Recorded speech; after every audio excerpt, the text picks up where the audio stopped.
सत्याचा आरसा, लोकशाहीचा वारसा. कोळेगावात राजकीय भूकंप. भाजप कार्यकर्त्यांचा एकनाथ शिंदे यांच्या शिवसेनेत जाहीर प्रवेश.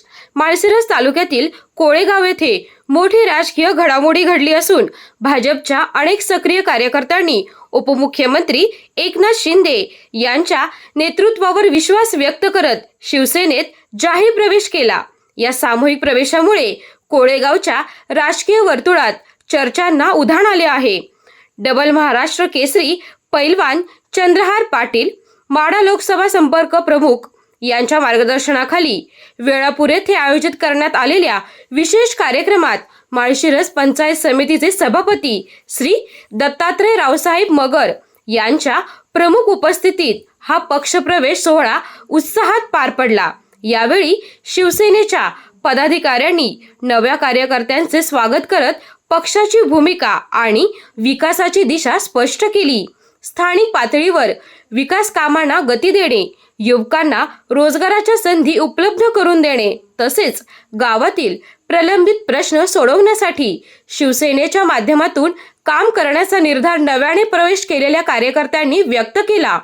उपमुख्यमंत्री एकनाथ शिंदे यांच्या विकासाभिमुख नेतृत्वामुळे प्रेरित होऊन हा निर्णय घेतल्याचे अनेक कार्यकर्त्यांनी सांगितले.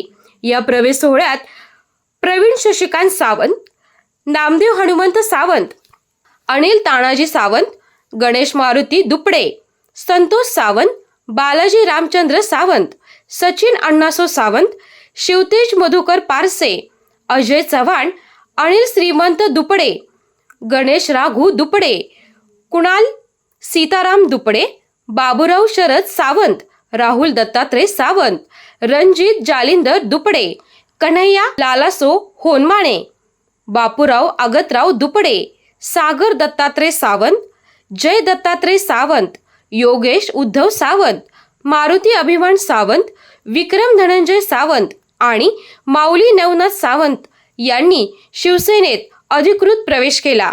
यावेळी बोलताना मान्यवरांनी कोळेगाव आणि परिसरातील विकासासाठी आगामी काळात मोठ्या प्रमाणात कामे केली जाणार असल्याचा विश्वास व्यक्त केला.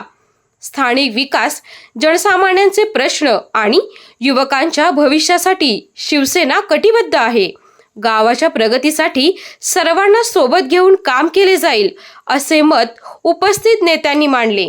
दरम्यान या सामूहिक प्रवेशामुळे माळशिरस तालुक्यातील राजकीय समीकरणांमध्ये बदल होण्याची शक्यता व्यक्त केली जात असून आगामी स्थानिक निवडणुकांच्या पार्श्वभूमीवर या घडामोडींकडे विशेष महत्त्वाने पाहिले जात आहे. लोकशाही डिजिटल न्यूज, सत्याचा आरसा, लोकशाहीचा वारसा.